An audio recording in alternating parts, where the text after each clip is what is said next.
Hey, to check battery usage on the Android 15 smartphone, first of all, you will have to open the settings. Next, you will have to move for battery. And right now you have to click on the battery usage. And as you can see, that's how it looks.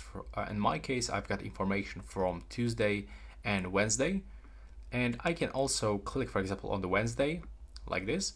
And I can find how many battery I just used between 10 a.m. and 11 p.m. 10 a.m. and 12 p.m. actually. So here I can find information. Then between this time, I use almost 26% of my battery for the YouTube. For this, it was actually on the screen time, the Instagram, the Facebook, clock, Chrome.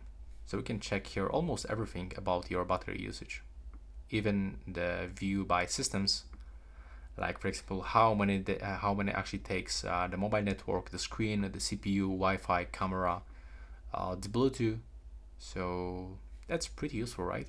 As you can see, we can find information that the mobile network actually takes 56% of my battery for 2 hours. And that's all for this video right now. Please subscribe to my channel.